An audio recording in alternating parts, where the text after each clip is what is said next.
Esta claramente no es mi voz, es la voz de mi esposa que te invita a suscribirte al canal, compartir el contenido, dar me gusta, hacer comentarios y activar la campanita para recibir notificaciones. Hola manada lobas y lobos, hoy les voy a brindar un nuevo video de la sección Eastmouth. Les aclaro para los que no vieron el primer video de Eastmouth, que creo que lo aclaré ahí. Era una sección que yo tenía en la revista Mordedor y que en ese momento no tuvo público porque la mayoría estaban para el tema de la ciencia ficción y publicar su propio cuento. Lo único que le importaba era publicar en la revista y nada más.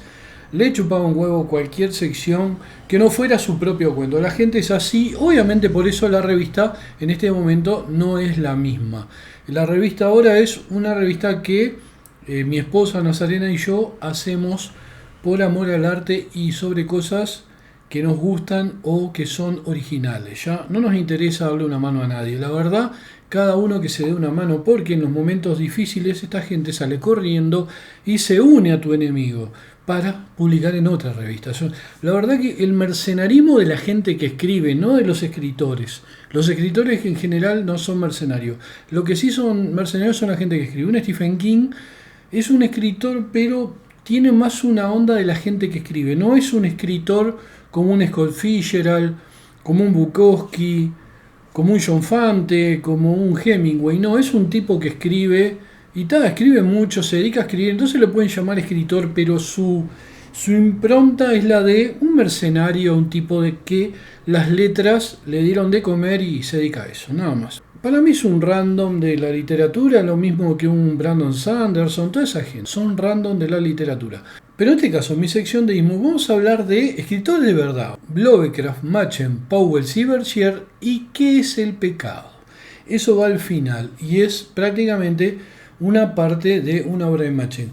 Pero Powell y Berkshire no eran específicamente escritores, escribían sí libros de misterios, etc. Son los autores del Retorno a los Brujos, un libro que es bastante icónico y en el cual yo por primera vez escucho hablar de Machen y me empieza a interesar. Yo tenía en esa época unos 16 años. A Lovecraft lo conocí después, aunque no lo crean. Cuando compré a los 18 los 3 libros de los relatos de los mitos de Chulú de Carlos Frabetti, que los tengo ahí atrás en la biblioteca. Después compré El horror sobrenatural en la literatura alrededor de los 19 años y ahí veo un capítulo completo que se los voy a leer acá sobre Arthur Machen, o Machen, como le dicen, supuestamente se debe decir, pero a mí me gusta decirle Machen, y cada uno lo dice como quiere. Y ahí les voy a leer lo que a mí me terminó de redondear el interés por Arthur Machen. Entonces a partir de ahí yo fui y compré todos los libros que había en la vuelta, algunos de los cuales me robaron, como Los Tres Impostores, etc. Este video tiene fragmentos de partes de las investigaciones de C.T. Hoshi, de algunas cartas de Powell y Berkshire y del propio Lovecraft, obviamente hablando de Arthur Machen. Por eso vendría a ser el tema de cuando Lovecraft conoce a Machen. Bueno, no personalmente. Uno de los acontecimientos que afectó significativamente a la ficción extraña de Lovecraft fue el descubrimiento del gran escritor galés Arthur Machen.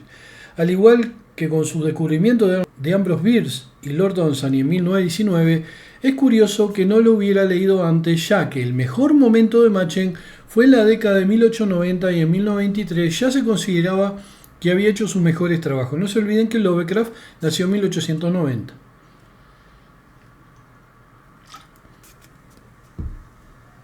Se me está terminando esta lata, pero tengo otra acá. Machen había alcanzado no solo la fama, sino la notoriedad real con obras como El Gran Dios Pan y La Luz Interior en 1894, Los Tres Impostores de 1895 y El Pueblo Blanco en 1904. El propio Machen se ascribía a las mismas mojigaterías sexuales victorianas de las que aparentemente hacía alarde y las muy encubiertas insinuaciones de sexo aberrante en cuentos como El Gran Dios Pan y El Pueblo Blanco le resultaban tan horrorosas como a su público. No se olviden que a Machen en un momento en Inglaterra le condenaban la obra, fue muy criticado por su obra, era un tipo muy vanguardista. Machen se anticipó a su tiempo e incluso hoy no hay escritores de la talla de él, no existen. Me encanta Ligotti, pero al lado de Machen no tiene nada que hacer, obviamente. Como anglocatólico hostil a la ciencia y al materialismo, buscando siempre un sentido místico de éxtasis que lo liberara de lo que creía que era la prosecución de la vida contemporánea, Machen habría encontrado el materialismo mecanicista y el ateísmo de Lovecraft repugnantes en extremo. Puede que compartieran una hostilidad general hacia la era moderna, pero la abordaban desde direcciones muy diferentes. Lovecraft alabaría a Machen en el horror sobrenatural en la literatura, pero en una carta de 1932 ofrece un análisis mucho más profundo. Esto es lo que decía Lovecraft. Lo que a Machen probablemente le gusta de las cosas pervertidas y prohibidas es su alejamiento y hostilidad hacia lo común. Para él, cuya imaginación no es cósmica, representan lo que Pegana y el río Yan representan para Dunsany, cuya imaginación es cósmica. Las personas cuyas mentes están, como la de Machen, empapadas en los mitos ortodoxos de la religión, encuentran naturalmente una fascinación conmovedora en la concepción de cosas que la religión marca con la proscripción y el horror.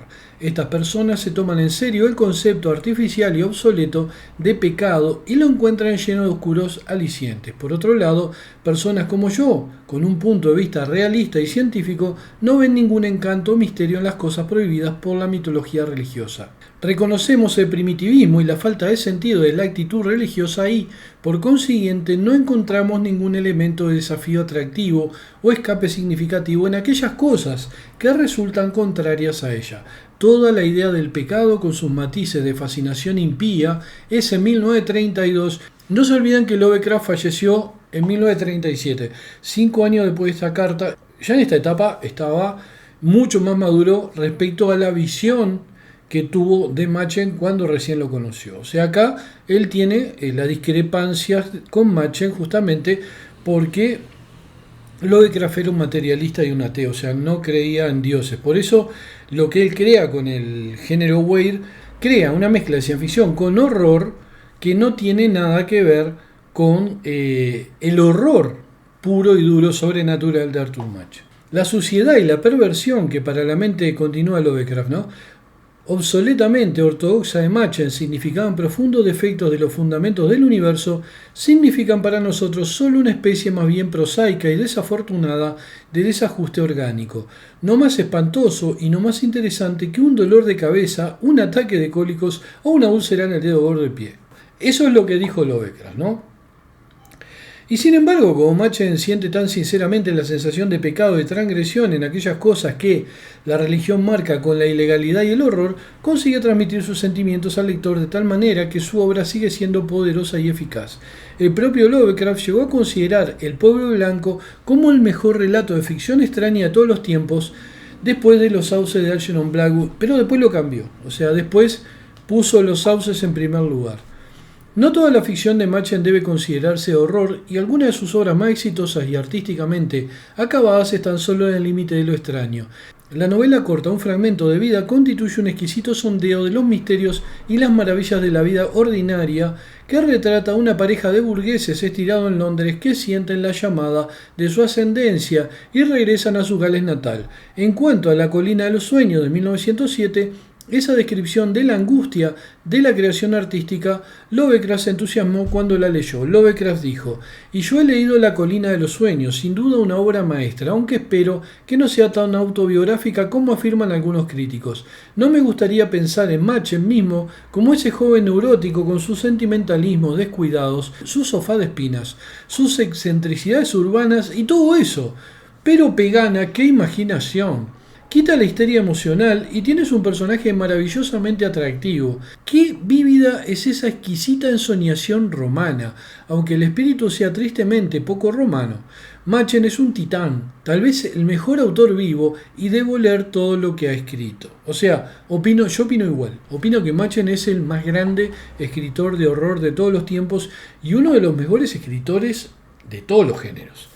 La referencia a Lovecraft a las ensoñaciones romanas de la novela, ese gran cuarto capítulo en el que Lucian Taylor se imagina de vuelta a la época romana con la segunda legión augusta en Isca Silurum, el Carleon Onus, donde el propio Machen nació y creció, señala uno de los vínculos que sintió inmediatamente con Machen. En su vida posterior, Lovecraft profesó una gran fascinación por la Gran Bretaña romana, el único punto en el que su anglofilia y su amor por la civilización romana se unieron, y no es de extrañar que la propia fascinación de Machen ayudara a fomentar este interés.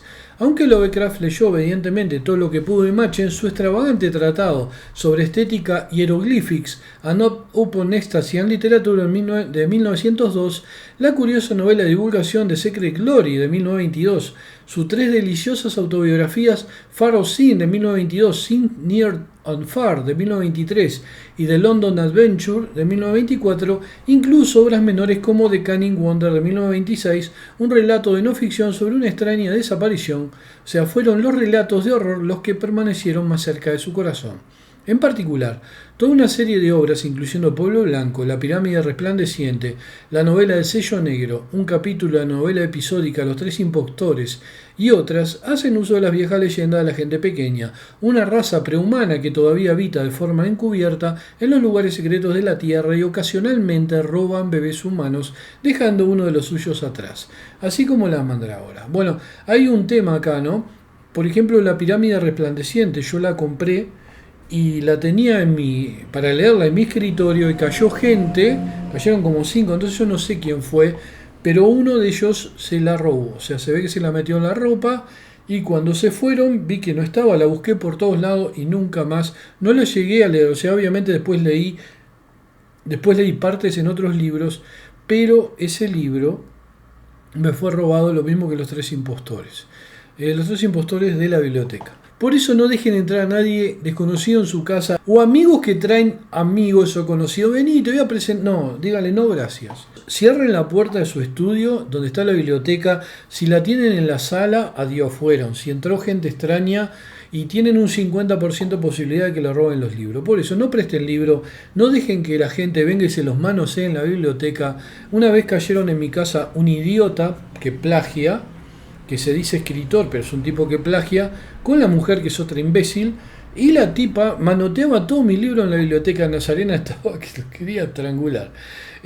Cuando yo vivía en Barrio Casabón, el Cerro, o sea, una atrevida, iban los dos y manoteaban todo, unos atrevidos y unos imbéciles, son gente que uno no tiene que dejar de entrar en su casa, o sea, la gente que tiene veneno en la sangre no tiene que entrar en su casa porque siempre va a dejar veneno atrás de ellos.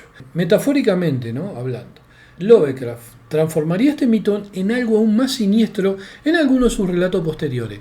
La calificación de Lovecraft hacia Machen como el mayor autor vivo no era una exageración, al menos en términos de la reputación contemporánea de Machen.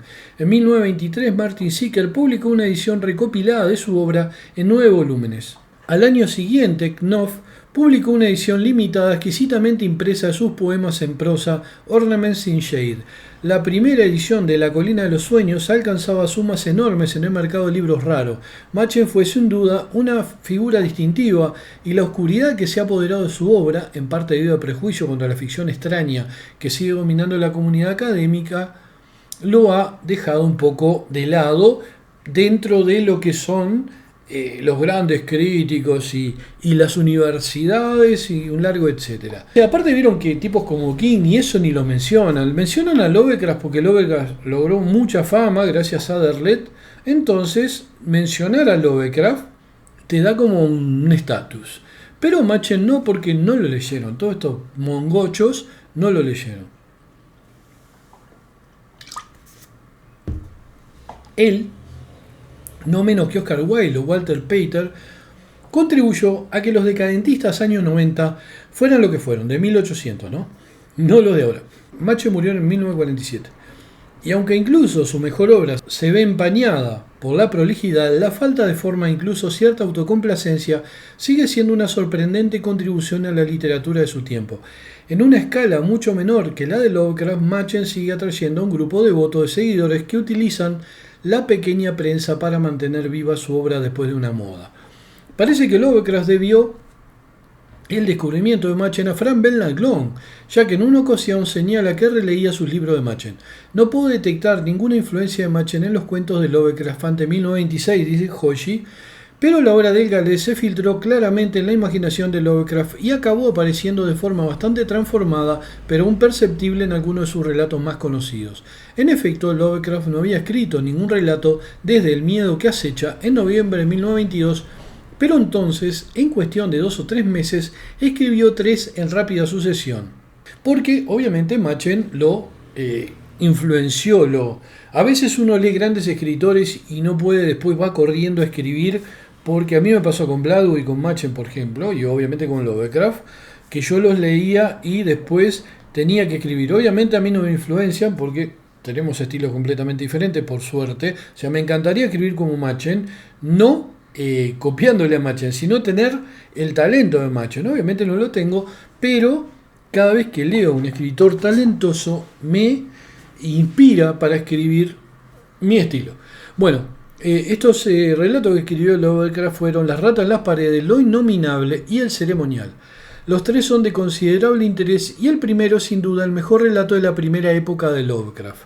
Luego, a mediados de noviembre, Lovecraft anunció, también estaba muy influenciado por Poe en esa época, cuando él agarra a Machen, ahí es cuando salta el tema de los mitos del Chulú, porque obviamente cuando lea Dunsany tiene esa etapa dunsaniana que es más onírica. Luego, a mediados de noviembre, Lovecraft anunció, W. Paul Cook quiere un artículo mío sobre el elemento de terror y rareza en la literatura, para su nueva revista de Recluse. Me tomaré mi tiempo para prepararlo. Pasaría cerca de 1 año y medio antes de dar los últimos toques a lo que se convertiría en el horror sobrenatural en la literatura. Lovecraft empezó a describir el artículo a finales de diciembre. A principios de enero ya había escrito los 4 primeros capítulos sobre la escuela gótica hasta el Melmoth, el errabundo de Maturín, y estuvo leyendo Cumbres borrascosas de Emily Bronte como preparación para escribir sobre ella al final del capítulo 5. En marzo había escrito el capítulo 7 sobre Poe y a mediados de abril había llegado a la mitad de Arthur Machen, capítulo 10. Lovecraft trabajó en el proyecto de una manera un tanto peculiar, leyendo y escribiendo alternativamente sobre un autor o periodo determinado. De su mención inicial no queda del todo claro que Cook deseara realmente una monografía histórica o un ensayo sobre el elemento de terror y extrañeza. Podría haber sido igualmente teórico o temático, pero Lovecraft lo interpretó claramente así. Justifica su método de composición, o más bien declara que es una cuestión de necesidad ante Morton.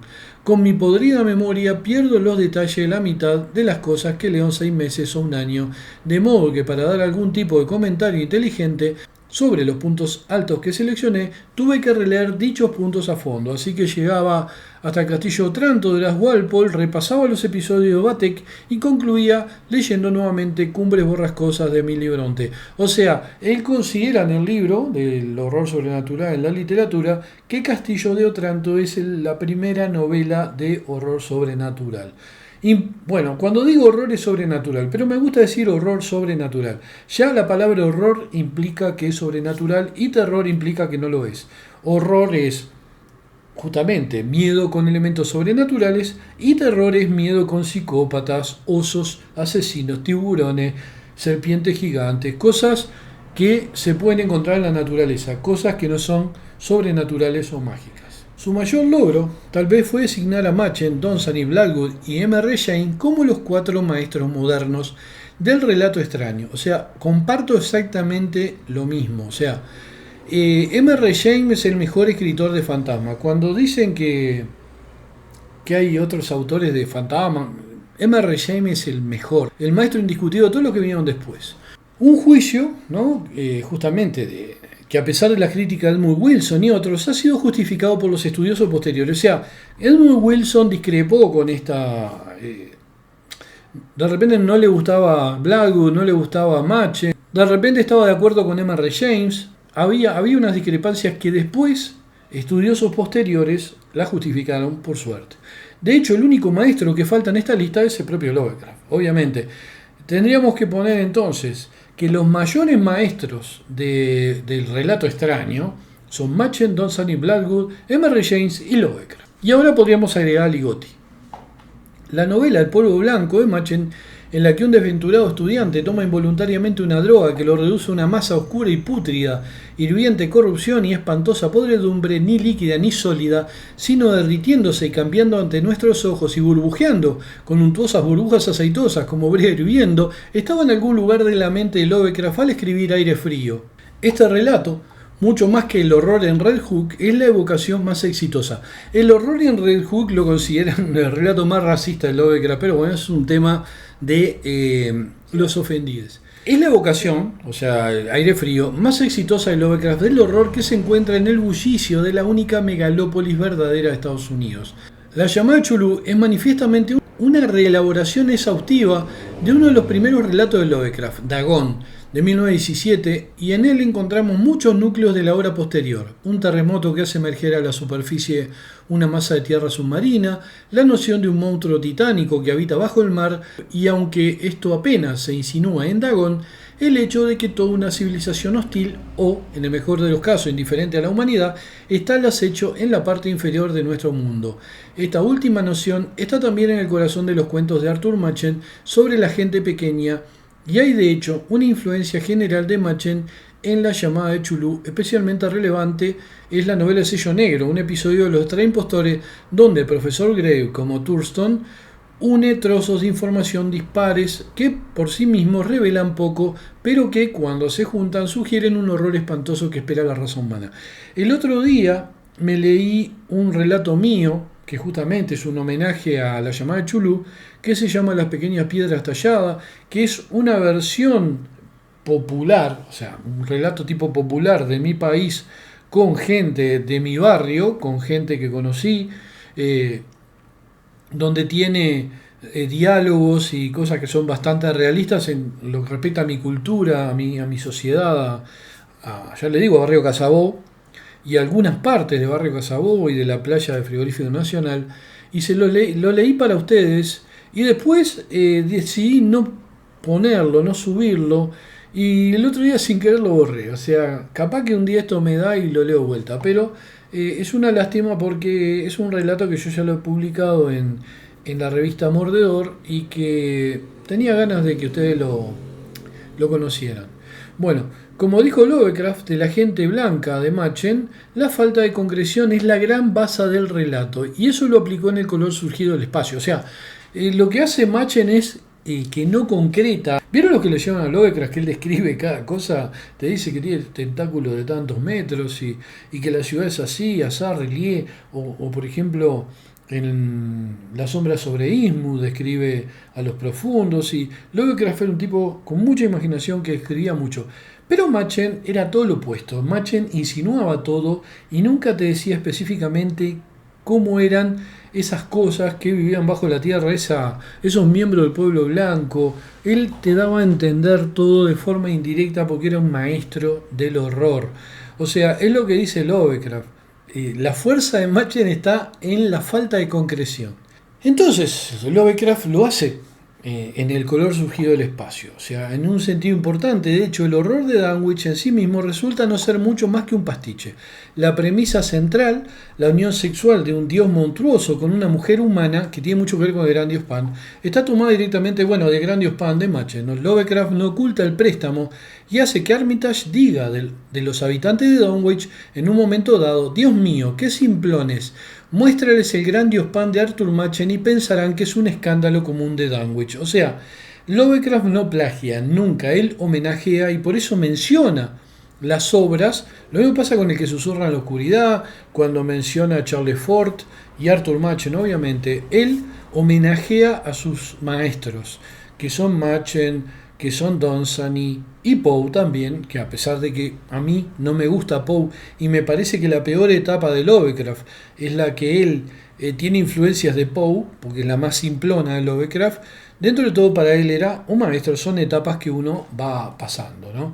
Bueno, el uso de pasos extraños para indicar la presencia de una entidad que de otro modo sería indetectable se toma de El Wendigo de Blackwood. Lovecraft era claramente consciente de la cantidad de cuentos que presentaban monstruos invisibles.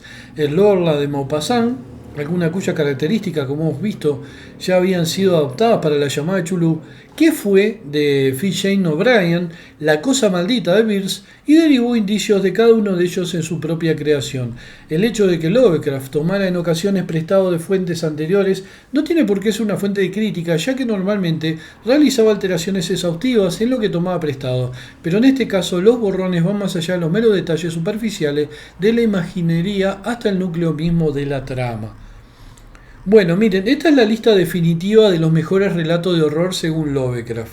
En su momento, en esta lista, para él el mejor relato de todos los tiempos de horror era El pueblo blanco de Machen, pero después hizo unos cambios. El primero es Los sauces de Algernon Blackwood, el segundo es la novela El pueblo blanco de Arthur Machen, el tercero es El pueblo blanco de Arthur Machen, el cuarto es la novela El sello negro de Arthur Machen, una obra maestra. Todo El pueblo blanco también, pero la novela El sello negro es uno de mis relatos favoritos de Machen. Es un episodio de Los tres impostores. La caída de la casa Usher de Edgar Allan Poe, La casa de los sonidos de M.P. Shield, El signo amarillo de Robert Chambers, El conde Magnus de M.R. James, La muerte de Halpin Fraiser de Ambrose Bierce, El entorno adecuado de Ambrose Bierce y La tía de Seton de Walter de la Mare. Esa lista de relatos se las recomiendo para que los busquen y los lean, porque realmente Lovecraft tiene razón, son de los relatos más importantes de horror de todos los tiempos. Como pueden apreciar, hay tres de Machen, obviamente, el ganador indiscutido de su lista, a pesar de que más en su madurez cambió en el primer lugar El pueblo blanco de Machen por Los sauces de Blackwood, como le dije recién. Y ahora voy a leer palabras de Lovecraft sobre Machen en el ensayo antes mencionado, El horror sobrenatural en la literatura. Esto es lo que Lovecraft escribió en su ensayo sobre Arthur Machen. Entre los creadores actuales que han alcanzado el mayor nivel artístico en su tratamiento del miedo cósmico, pocos, si es que hay alguno, pueden igualar el versátil Arthur Machen, autor de una docena de relatos, unos largos y otros cortos, en los que el horror latente y el miedo insidioso alcanzan una consistencia y una perspicacia realista casi incomparable. A ver cuántos youtubers pueden leer a Lovecraft sin trancarse. Igual hay que mojar un poco la lengua porque Mr. Machen, hombre de letras en general, dotado de un estilo de prosa exquisitamente lírico y expresivo, ha puesto tal vez más empeño consciente en su picaresca Chronicle of Clemendy, en sus gratos ensayos, sus vívidos volumen autobiográficos, sus tersas y vigorosas traducciones y sobre todo su memorable epopeya de un sentido estético profundo, The Hill of Dreams, en la que el hombre héroe es sensible a la magia de ese antiguo ambiente galés, que es el del propio autor, y lleva una vida de ensueño en la ciudad romana de Isca Silorum, ahora reducida a la aldea de Carleon-on-Usk, salpicada de restos arqueológicos. Pero lo cierto es que su potente producción de horror de final del siglo XIX y comienzo del XX es única en su clase y marca una época distinta de este género literario, con un impresionante patrimonio céltico relacionado con los vivos recuerdos de su infancia, en las agrestes colinas de cumbres redondeadas, bosques arcaicos y enigmáticas ruinas romanas de la región de Went. Mr. Machen ha elaborado una vida imaginaria de rara belleza, intensidad y trasfondo histórico. Ha asimilado el misterio medieval de bosques tenebrosos y costumbres antiguas y es un adalid de la Edad Media en todos sus aspectos, incluida la fe católica. Asimismo, se ha rendido al encanto de la vida en la antigua Britania romana que hace tiempo floreció en su región natal y encuentra una extraña magia en los campamentos fortificados, los pavimentos de mosaico, los fragmentos de estatuas y cosas parecidas que hablan del tiempo en que reinaba el clasicismo y el latín era el idioma del país. Un joven poeta estadounidense, Frank McLachlan, un amigo de Lovecraft, ha resumido muy bien las espléndidas dotes y la magia verbal de este soñador en el soneto On Reading Arthur Machen. Esto es un soneto dedicado a Arthur Machen por Frank McLachlan. Se lo voy a leer traducido. Hay una gloria en el bosque otoñal. Los antiguos senderos de Inglaterra serpentean y ascienden, pasando por robles mágicos y retamas y tomillos enredados. Hasta donde se alzaba un fuerte de un imperio poderoso, hay un encanto en el cielo otoñal. Las nubes enrojecidas se retuercen en el resplandor de algún gran fuego y hay destellos abajo de amarillo leonado donde mueren las brasas. Espero porque él me mostrará claro y frío, alzado en esplendor nítido contra el norte, las águilas romanas y a través de brumas de oro las legiones marchantes mientras salen. Y espero porque quisiera compartir con él de nuevo la sabiduría antigua y el antiguo dolor. Bueno, el relato de horror más famoso de Mr. Machen es posiblemente The Grand God Pan, el gran dios Pan. Disparate, que trata de un singular y terrible experimento y sus consecuencias. Una joven, por medio de una operación quirúrgica en el cerebro, puede ver a la enorme y monstruosa deidad de la naturaleza y a consecuencia de ello se vuelve idiota y muere menos de un año después. Años más tarde, una familia campesina de Gales se hace cargo de una niña extraña, inquietante y de aspecto extranjero, llamada Helen Vaughan, que vaga por los bosques de modo inexplicable. Un niño pequeño pierde el juicio al ver a alguien o algo con ella, y una muchacha tiene un fin terrible en similares circunstancias. Todo este misterio está extrañamente entremezclado con las deidades rurales romanas del lugar, tal como se representan en las esculturas que se conservan.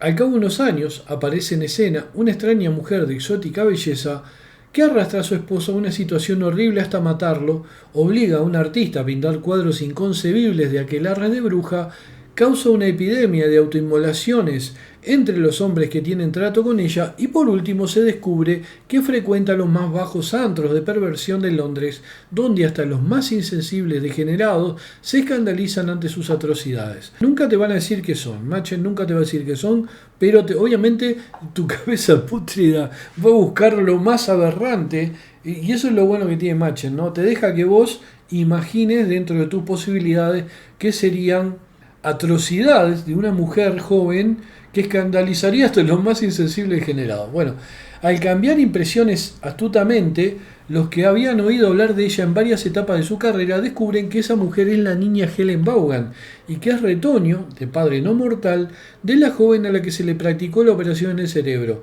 Es hija del asqueroso Pan y al final muere en medio de horribles transmutaciones de forma que implican cambios de sexo y el descenso a las manifestaciones más primitivas del principio de la vida. Pero el encanto del relato reside en la forma de contarlo. Nadie podría describir el suspenso acumulado y el horror final que abundan en cada párrafo sin seguir con todo detalle el orden preciso con que Mr. Machen expone sus indicaciones y revelaciones graduales. Indudablemente el melodrama está presente y las coincidencias se esfuerzan hasta tal extremo que parecen absurdas al analizarlas. Sin embargo, el hechizo maligno del relato en su totalidad consigue que se olviden de esas nimiedades y el lector sensible llega al final con un estremecimiento apreciativo y propenso a repetir las palabras de uno de los personajes. Es demasiado increíble, demasiado monstruoso. Esas cosas no pueden ocurrir en este mundo porque si fuera posible un caso así, nuestro mundo sería una pesadilla. Menos famoso y de trama menos compleja que The Great God Pan, el gran dios Pan, pero sin duda de atmósfera más sutil y de mayor valor artístico en general es The White People, el pueblo blanco. Curiosa crónica vagamente inquietante cuya parte central pretende ser el diario íntimo de una niña pequeña cuya niñera la ha iniciado en ciertas prácticas mágicas prohibidas y tradiciones abominables del nocivo culto de brujería. Culto cuyo saber se transmitieron en voz baja durante mucho tiempo generaciones de campesinos en toda Europa occidental y cuyos miembros salen a veces de noche a hurtadillas uno tras otro para reunirse en bosques sombríos y lugares solitarios a celebrar las repugnantes orgías de la aquelarre de brujas. Algo que nadie toma en cuenta cuando hablan de Machen es que tiene mucha influencia de los escritos de Robert Kirk. O sea, Robert Kirk justamente habla de la gente pequeña del famoso pueblo blanco de Machen. Toda la mitología de hadas de esa época influenció a Arthur Machen, principalmente en su infancia y adolescencia en Carleon-on-Usk. Machen, de chico, jugaba entre las ruinas romanas y las estatuas partidas, rotas, y también en los famosos círculos de hadas. Esa fue la infancia de Machen. La verdad es una infancia que se envidia. Obviamente, Machen era un gran artista y un gran escritor, pero esa infancia, esa adolescencia, le deben haber dado muchísimas ideas. Insisto, es envidiable esa infancia. La mía no fue tan así. Igual, dentro de todo, yo me movía en lugares bastante interesantes, con un frigorífico en ruinas, con los corrales abandonados, con montes, o sea, más o menos no había ninguna ruina antigua, no se preocupe, no había, por desgracia no había. Bueno, la narración de Mr. Machen, modelo de habilidad selectiva y de sobriedad, va adquiriendo una fuerza enorme que se esparce en una sarta de inocentes balbuceos infantiles, con alusiones a extrañas ninfas, dolls, bolas, ceremonias blanca, verde y escarlata, caracteres sacro, lengua chiang, juegos mao y cosas por el estilo. Machen no necesita específicamente describir qué es cada cosa de esa, pero uno, obviamente toda la parte mítica que provoca la extrañeza, nos hace pensar en, como le decía recién, en las cosas aberrantes que puede tener cada uno en la mente, las puede aplicar a la obra de Machen porque nos deja el pie para que nosotros imaginemos. Los ritos que la niñera aprendió a su abuela bruja se los enseña a la niña cuando cumple 3 años. Tengan ojo con la niñera que contratan. Y las cándidas explicaciones que ésta da de las peligrosas revelaciones secretas denotan un terror latente mezclado con generosas dosis de patetismo. Se describen con candor juvenil los hechizos malignos que también conocen los antropólogos y finalmente una tarde de invierno hay un viaje al interior de las viejas colinas de Gales presentado con un encanto imaginativo que presta al agreste paisaje un embrujo adicional y sugiere una extraña y grotesca realidad. Los pormenores de ese viaje están proporcionados con maravillosa vivacidad y constituyen para el crítico sagaz una obra maestra de prosa fantástica, con una fuerza casi limitada para insinuar convincentes atrocidades y aberraciones cósmicas. Por fin la niña, que ya tiene 13 años, encuentra a una enigmática criatura de una belleza funesta en medio de un bosque sombrío e inaccesible.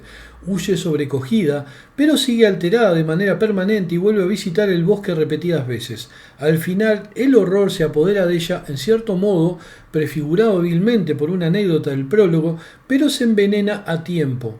Al igual que la madre de Helen Vaughan en The Great Gold Pan, ha visto esa horrenda deidad. La encuentra muerta en el sombrío bosque junto a la enigmática criatura que había hallado, y los que buscaban a la niña atacan frenéticamente a esa criatura, una estatua de una blancura luminosa de arte romano, acerca de la cual habían circulado horribles rumores medievales hasta reducirla a polvo. La novela en episodios, Los Tres Impostores, obra cuyo mérito en conjunto lo echa un poco a perder, el que sea una imitación del estilo desenvuelto de Stevenson, contiene algunos relatos que posiblemente representan el cenit de la habilidad de Machen como urdidor de horror. Aquí encontramos en su forma más artística una de las concepciones fantásticas preferidas del autor, la idea de que debajo de los montículos y peñascos de las agrestes colinas galesas mora en subterráneos esa primitiva raza chaparrada cuyos vestigios dieron origen a nuestras leyendas usuales sobre hadas, elfos y la gente pequeña, los cuales son todavía responsables de ciertas desapariciones inexplicables y de ocasionales sustituciones de niños normales por los extraños y atesados changeling. Ven, esto también es de Kirk, pero en la mitología, en el folclore escocés, galés e irlandés está el tema de los changeling. Este tema está tratado de manera mucho más sutil en el episodio titulado La novela del sello negro, mi favorita, en el que un profesor que ha descubierto un singular parecido entre ciertos caracteres garabateados en unas rocas calizas de Gales y los de un prehistórico sello negro procedente de Babilonia que todavía se conserva, emprende una investigación que le conduce al hallazgo de cosas desconocidas y terribles.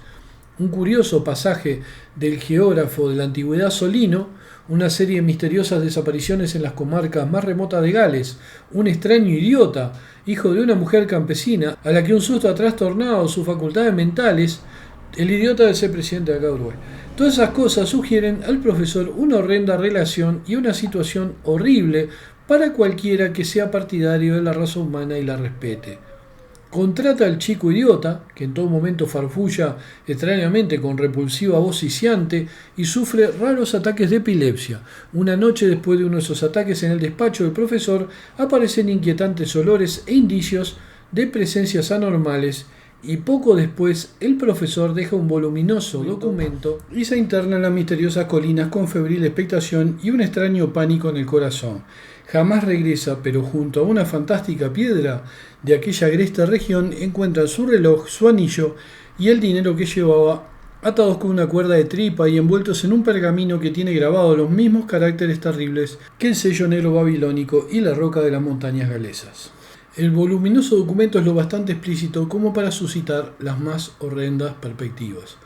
A partir de las pruebas masivas aportadas por las desapariciones en Gales, la inscripción de la roca, los escritos de los geógrafos antiguos y el sello negro, el profesor Gray llega a la conclusión de que una espantosa raza de atesados seres primitivos de antigüedad inmemorial y muy numerosa en tiempos pasados habita todavía bajo las colinas poco frecuentadas de Gales. Una investigación posterior descifra el mensaje del sello negro y demuestra que el chico idiota, hijo de algún terrible ser contranatural, ha heredado monstruosos recuerdos y potenciales. Aquella noche extraña en el despacho del profesor convocó la transmutación atroz de las colinas con la ayuda del sello negro y despertó en el idiota híbrido los horrores de su horrible ascendencia. Vio que su cuerpo se hinchaba y se distendía como una vejiga mientras su rostro ennegrecía. Y entonces aparecieron los efectos cruciales de la invocación y el profesor Gray conoció el puro frenesí del pánico cósmico en su más siniestra forma, conoció las cimas abismales de anormalidad que acaba de abrir y se adentró en las agrestes colinas dispuesto y resignado. Se reuniría con la inconcebible gente pequeña y su documento termina con una observación sensata. Si por desgracia no regreso a mi expedición, no es necesario evocar aquí un cuadro de la atrocidad de mi destino. En Los Tres Impostores se incluye también la novela del polvo blanco, que se aproxima a la culminación absoluta del horror repulsivo. Un boticario nada cuidadoso acerca del estado de sus drogas le despacha una receta a Francis Leicester, joven estudiante de Derecho en permanente estado de tensión y agotado por la reclusión y el exceso de trabajo. La sustancia resulta ser una sal poco común que al paso del tiempo y las variaciones de temperatura han transformado de manera fortuita en algo muy extraño y terrible, nada menos en resumidas cuentas que el vinum sabati medieval, cuyo consumo en las horribles orgías de los aquelarres originaba espantosas transformaciones y, si se usaba imprudentemente, ocasionaba consecuencias inefables. De un modo bastante inocente, el joven bebe con regularidad después de las comidas los polvos disueltos en un vaso de agua y al principio parecen sentarle estupendamente. Poco a poco, sin embargo, su ánimo, que parecía mejorar, tiende a la disipación, se ausenta de casa cada vez más y parece experimentar un repulsivo cambio físico. Un día aparece en su mano derecha una extraña mancha lívida, tras lo cual vuelve a recluirse. Finalmente permanece encerrado en su habitación y no deja entrar a nadie. El médico solicita verlo y se marcha paralizado por el horror, diciendo que ya no puede hacer nada en aquella casa. 2 semanas después, al salir a dar un paseo, la hermana del paciente ve a una monstruosa criatura en la ventana de la habitación del enfermo y los criados afirman que la comida que dejan ante la puerta cerrada ya no la toca. Cuando llaman a la puerta solo oyen un ruido de pies que se arrastran y una voz estertórea y pastosa pidiendo que lo dejen tranquilo. Por fin, una criada estremecida denuncia un suceso atroz. El techo de la habitación, que está debajo de la de Leicester, está manchado con un asqueroso fluido negro y se ha formado un horrible charco viscoso encima de la cama de debajo. El doctor Aberdeen, a quien convence para que vuelva a la casa, derriba la puerta de la habitación del joven y golpea una y otra vez con una barra de hierro a la abominable criatura medio viva que encuentra allí. Es una masa oscura y putrefacta, rebosante de corrupción y de horrenda podredumbre, ni líquida ni sólida, que se derretía y se transformaba. En medio de ella relucen unos puntitos llameantes a modo de ojos y antes de que la despachen intenta levantar lo que podía haber sido un brazo. Poco después el físico, incapaz de soportar el recuerdo de lo que ha contemplado, muere en el mar cuando se dirige a Estados Unidos a emprender una nueva vida. Mr. Machen vuelve a utilizar la demoníaca gente pequeña en The Red Hand y The Shining Pyramid. En El Terror, una novela escrita en tiempos de guerra, trata con eficaz misterio los efectos del repudio por parte del hombre moderno de la espiritualidad de las bestias del mundo, las cuales son inducidas así a dudar de su supremacía y a unirse para exterminarlo. De suma delicadeza y pasando del mero horror al verdadero misticismo, resulta la historia sobre el Grial, de Great Return, producto también del periodo de guerra. Demasiado conocido para escribirlo aquí es el relato de Bowman, los arqueros, que al ser tomado por un hecho verídico dio origen a la muy difundida leyenda de los Ángeles de Mons, fantasma de los antiguos arqueros ingleses de Crecy y Agincourt, que lucharon en 1914 junto a la tropa en apuro de los gloriosos Old Contemplatives de Inglaterra. Supuestamente este relato dicen que varios que estaban en la trinchera y los atacaban los alemanes, parece que salieron estos arqueros fantasmas a luchar con los ingleses contra los alemanes. Los alemanes se asustaron y huyeron. Y ahí todo, Machen decía, no, pero esto no está basado en nada, esto es una historia, se me ocurrió, y seguían insistiendo que no, que él tiene que haber sabido algo, que eso lo contó de un hecho real, y no fue un hecho real. O sea, supuestamente alguien leyó el cuento en la trinchera y se ve que inventó la historia, no sé, no importa.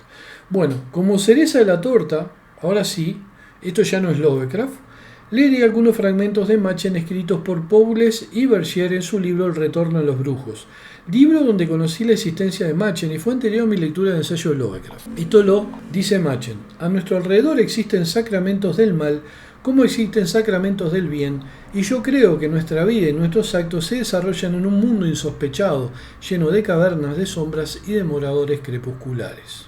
Y aquí arrancan los escritos de Powles y Bergier. Cuando se encuentran generalmente en el bar dos hombres que han leído a Jean-Paul Toulet, se imaginan que esta es una señal de aristocracia, escribía el propio Toulet. Pero ocurre que grandes cosas reposan sobre sus cabezas de alfiler.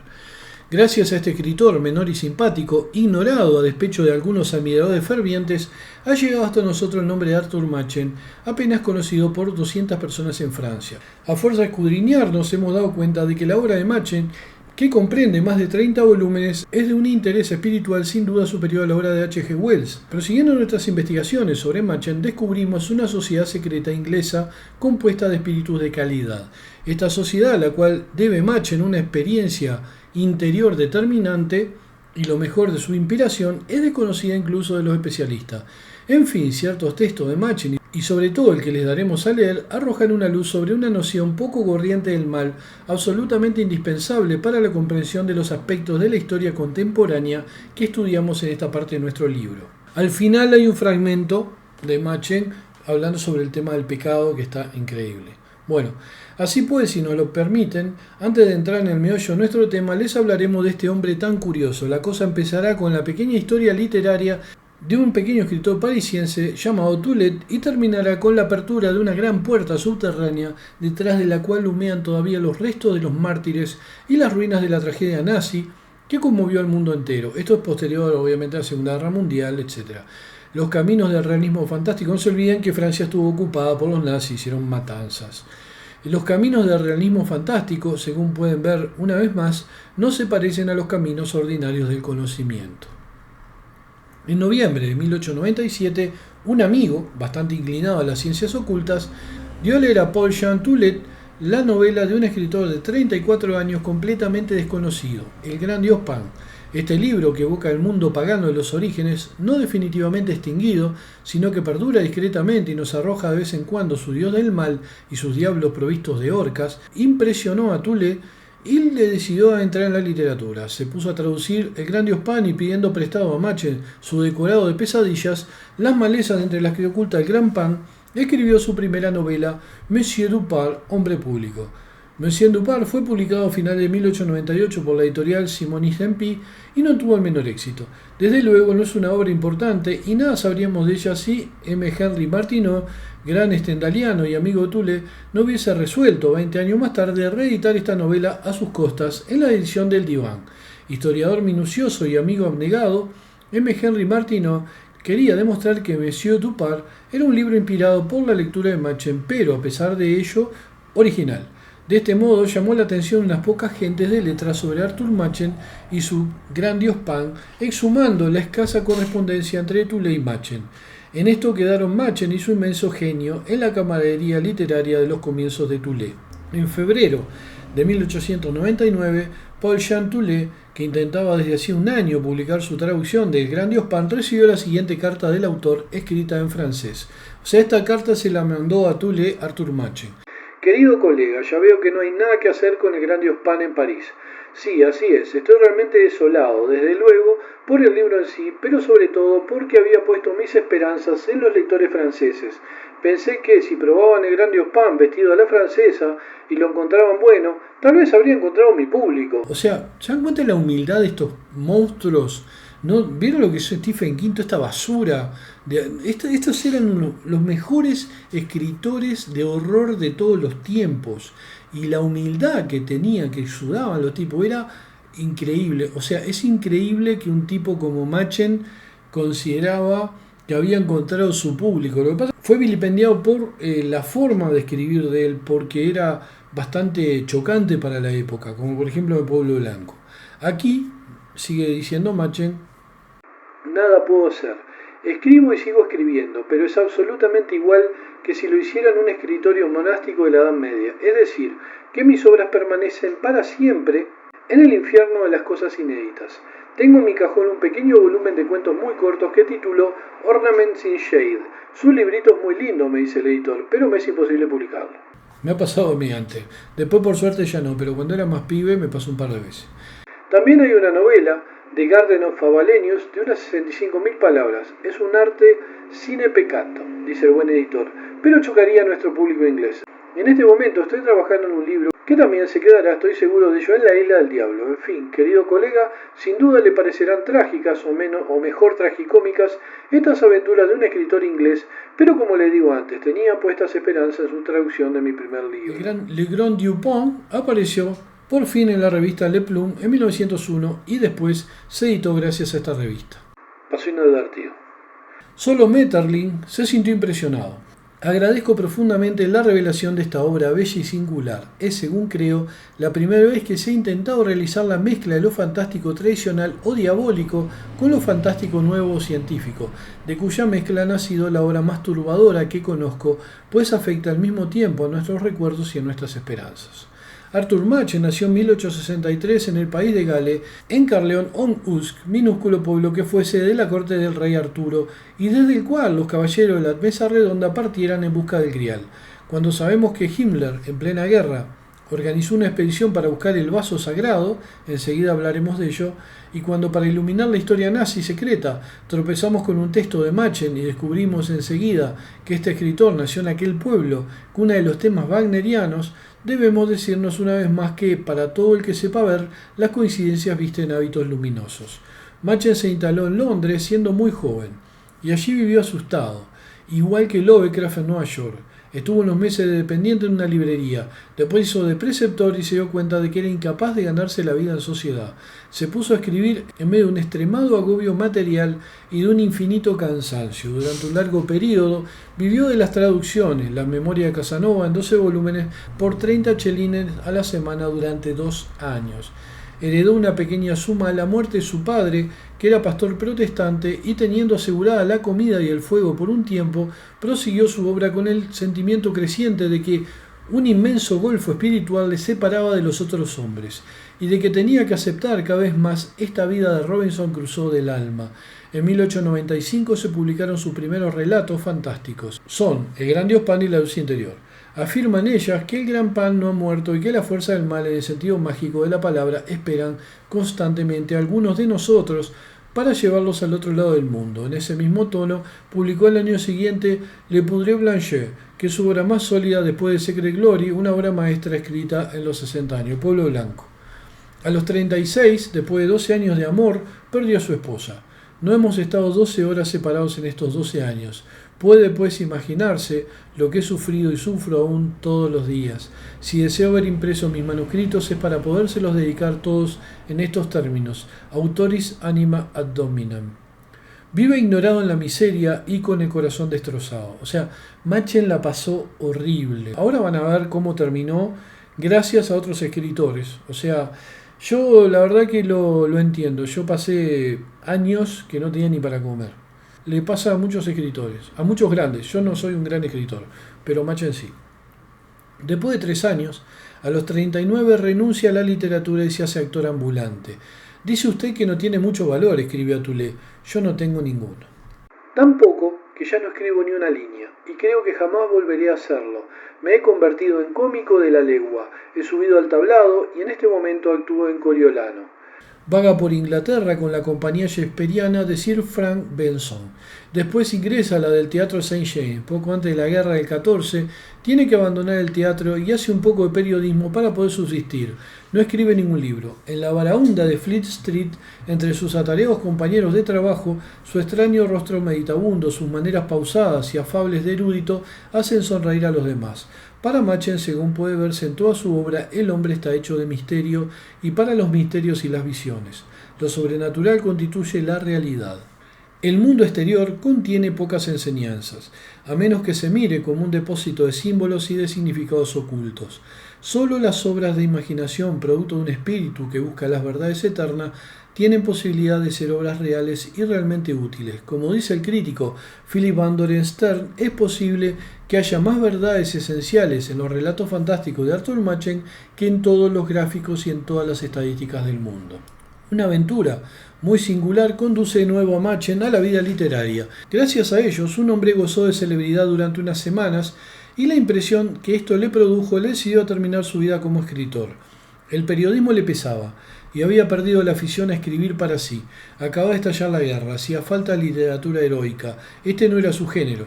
The Evening News le pidió un artículo. Lo escribió a vuelo pluma, pero siempre a su manera. Fue de Bowman, Los Arqueros. El periódico lo publicó el 29 de septiembre de 1914, el día siguiente a la retirada de Mons. Machen había imaginado un episodio de esta batalla. San Jorge, con su resplandeciente armadura, y al frente unos ángeles que eran los antiguos arqueros de Azincourt, socorría al ejército británico. Pues bien, docenas de soldados escribieron al periódico, el señor Machen no había inventado nada. Ellos habían visto, con sus propios ojos, ante Mons, a los ángeles de San Jorge incorporándose a sus filas. Podían atestiguarlo por su honor. Gran número de estas cartas fueron publicadas. Inglaterra, ávida de milagros en el momento de peligro, se conmovió. Machen fue ignorado cuando intentó revelar secretas realidades. Ahora, con una fantasía de pacotilla, conmovía a todo el país. ¿O sería que las fuerzas ocultas se levantaban y tomaban tal o cual forma a la llamada a su imaginación, tan a menudo ligada a las verdades esenciales, y que tal vez había realizado una profunda labor sin él saberlo? Machen repitió más de 12 veces en los periódicos que su relato era pura invención. Nadie le creyó. En víspera de su muerte, más de 30 años después, el gran anciano repetía sin cesar en sus conversaciones esta extravagante historia de los ángeles de Mons. A despecho de esta celebridad, el libro que escribió en 1915 no tuvo el menor éxito. Era El Gran Retorno, meditación sobre el Grial. Después, en 1922, vino La Gloria Secreta, que es una crítica del mundo moderno a la luz de la experiencia religiosa. A los 60 años comenzó una autobiografía original en 3 volúmenes. Tenía algunos admiradores fervientes en Inglaterra y en América, pero se moría de hambre. En 1943 tenía 80 años. Bernard Shaw, socialista, ganador de el único escritor que ganó el Nobel de literatura y el Oscar de la Academia. Max Beerbohm y T. Eliot formaron un comité para reunir fondos con los cuales evitar que terminara en un asilo de indigentes. Pudo acabar sus días en paz en una casita de Buckinghamshire y murió en 1947. Siempre le había entusiasmado una frase de Murger en La Vie de Bohème: Marcel, el pintor, no tiene siquiera una cama. ¿Dónde descansáis, pues?, le pregunta a su casero. Señor, responde Marcel, descanso en la Providencia. Así terminó Machen, con escritores haciendo una colecta para que no terminara un asilo de indigentes, en la miseria. Uno de los escritores más grandes de la historia de la raza humana. Así es como terminamos los escritores muchas veces, en la miseria, ignorados. Por eso les digo siempre que la carrera de escritor es la peor, pero los escritores la amamos. Es como esas mujeres que te engañan y no te quieren, pero vos estás enamorado de ellas. En mi caso, por suerte, no me enamoré nunca de ninguna de ese tipo de mujeres, y de la mujer que me enamoré, que es Nazarena, siempre ha sido una persona, una esposa, amiga, compañera, fiel, cariñosa. Tuve suerte. Machen también, pero por desgracia su esposa falleció, no la pudo disfrutar más de 12 años. En los alrededores de 1880 se fundan en Francia, en Inglaterra y en Alemania sociedades secretas, órdenes herméticas en las que se agrupan personalidades vigorosas. Todavía no se ha descubierto la historia de esta crisis mística postromántica, y debería hacerse. Ojo, este libro está escrito hace unas cuantas décadas. Después se ha hablado mucho de la Golden Dawn, etc. En ella se encontraría el origen de ideas que a su vez han determinado corrientes políticas. En las cartas de Arthur Machen a P.J. Toole encontramos estos dos pasajes singulares. Esto es de 1899. Cuando escribí Pan y el Pueblo Blanco, no creía que tan extraños acontecimientos hubiesen ocurrido jamás en la vida real y ni siquiera que hubiese sido posible que ocurriesen.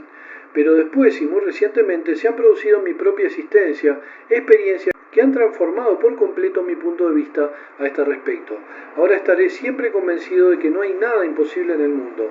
Supongo que no hace falta añadir que ninguna de mis experiencias tiene relación con imposturas tales como el espiritismo o la teosofía, pero creo que vivimos en un mundo de gran misterio, de cosas insospechadas y absolutamente asombrosas. Posiblemente se refiera a sus experiencias con hongos alucinógenos tipo la psilocibina en la Golden Dawn, que lo hacen tener visiones sobrenaturales. Bueno, en 1900 escribe: le diré algo que le divertirá. Envié al gran Diospano a un adepto, un ocultista avanzado que encontré, y el cual escribe: el libro demuestra en gran manera que por el pensamiento y la meditación más que por la lectura ha alcanzado usted un cierto grado de iniciación independientemente de las órdenes y de las organizaciones. ¿Quién es este adepto y cuáles eran aquellas experiencias? En otra carta, después de un viaje de Toulette a Londres, Machen le escribe: Mr. White, a quien gustó usted mucho, me encarga que le transmita su saludo. El nombre de este amigo de Machen, que tan pocas amistades tenía, no llamó enseguida la atención. White fue uno de los mejores historiadores de la alquimia y un especialista de la Orden de los Rosacruces. Habíamos llegado a este punto de nuestra investigación que nos ilustra sobre las curiosidades intelectuales de Machen cuando un amigo nuestro nos proporcionó una serie de datos nuevos sobre la existencia en Inglaterra y a finales del siglo XIX y principios del XX de una sociedad secreta y de iniciación inspirada en la Rosa Cruz. Esta sociedad se llamaba Golden Dawn, Amanecer Dorado, y la componían algunos de los espíritus más brillantes de Inglaterra. Arthur Machen fue uno de sus adeptos. La Golden Dawn, fundada en 1887, procedía a la Sociedad de la Rosa Cruz inglesa, creada 20 años antes por Robert Wentworth Little, y cuyos miembros eran reclutados entre los maestros masones.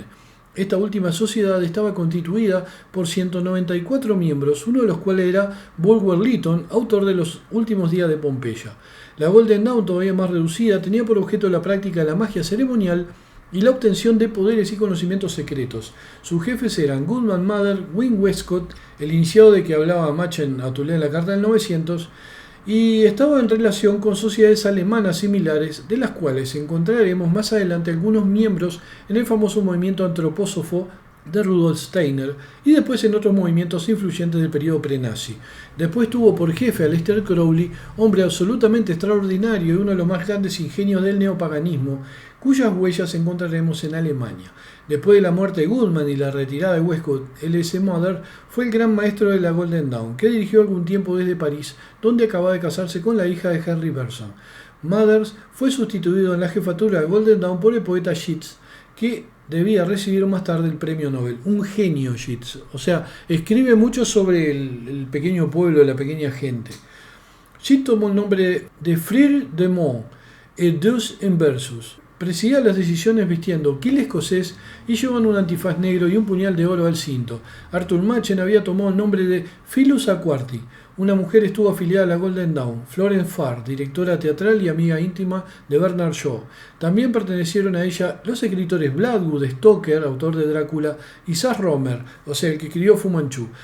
Action Blackwood, obviamente, ¿no? Así como Peck, astrónomo real de Escocia, el célebre ingeniero Allan Bennett y Sir Gerald Kelly, presidente de la Royal Academy.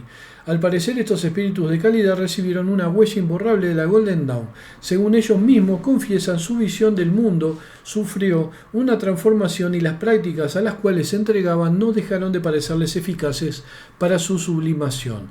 Ciertos textos de Arthur Machen resucitan un saber olvidado por la mayoría de los hombres y que, no obstante, es indispensable para una exacta comprensión. Incluso, el lector menos avisado aletea entre las páginas de este escritor una verdad inquietante. Es la introducción de un relato titulado El Pueblo Blanco. Este relato, escrito después del Gran Diospan, figura en una colección publicada después de la muerte de Machen, Tales of Horror and the Supernatural. En el texto de Arthur Machen, los verdaderos pecadores como los verdaderos santos son ascetas. El verdadero mal como el verdadero bien nada tiene que ver con el mundo ordinario. Pecar es tomar el cielo por asalto. El verdadero mal es cada vez más raro. El materialismo, enemigo del bien y más aún del mal, a fin de cuentas hoy existe. Aquí hay un fragmento de Principio del Pueblo Blanco sobre el tema de qué es el pecado. Ambrosio dijo: Brujería y santidad, he aquí las únicas realidades. Y prosiguió: la magia tiene su justificación en sus criaturas. Comen mendrugos de pan y beben agua con una alegría mucho más intensa que la del epicúreo. ¿Te refieres a los santos? Sí, y también a los pecadores. Creo que caes en el error frecuente de quienes limitan el mundo espiritual a las regiones del bien supremo. Los seres extremadamente perversos forman también parte del mundo espiritual. El hombre vulgar, carnal y sensual no será jamás un gran santo, ni un gran pecador. En nuestra mayoría, somos simplemente criaturas de barro cotidiano, sin comprender el significado profundo de las cosas, y por esto el bien y el mal son en nosotros idénticos, de ocasión, sin importancia. ¿Piensas pues que el gran pecador es una seta, lo mismo que el gran santo? Los grandes, tanto en el bien como en el mal, son los que abandonan las copias imperfectas y se dirigen a los originales perfectos. Para mí no existe la menor duda. Los más excelsos entre los santos jamás hicieron una buena acción, en el sentido corriente de la palabra. Por el contrario, existen hombres que han descendido hasta el fondo de los abismos del mal y que en toda su vida no han cometido jamás lo que ustedes llaman una mala acción. Se ausentó un momento de la estancia. Cookgrave se volvió a su amigo y le dio las gracias por haberle presentado a Ambrosio. Es formidable, dijo, jamás había visto un chalado de esta clase. Ambrosio volvió con una nueva provisión de whisky y sirvió a los dos hombres con largueza. Criticó con ferocidad la secta de los abstemios, pero se sirvió un vaso de agua. Iba a reanudar su monólogo cuando Cookgrave le atajó. Sus paradojas son monstruosas. ¿Puede un hombre ser un gran pecador sin haber hecho nunca nada culpable? Vamos, hombre. Te equivocas completamente, dijo Ambrosio, pues soy incapaz de paradojas. Ojalá pudiera hacerlas. He dicho simplemente que un hombre puede ser un gran conocedor de vinos Borgoña sin haber entrado jamás en una taberna. Eso es todo. ¿Y no les parece más una perogrullada que una paradoja? Tu reacción revela que no tienes la menor idea de lo que puede ser el pecado. Naturalmente existe una relación entre el pecado con mayúscula y los actos considerados como culpables. Asesinato, robo, adulterio, etc. Exactamente la misma relación que existe entre el alfabeto y la poesía más genial. Su error es casi universal. Les han acostumbrado, como todo el mundo, a mirar las cosas a través de unas gafas sociales. Todos pensamos que el hombre que nos hace daño a nosotros o a nuestros vecinos es un hombre malo. Esto que estoy leyendo es el principio de El pueblo blanco de Arthur Machen.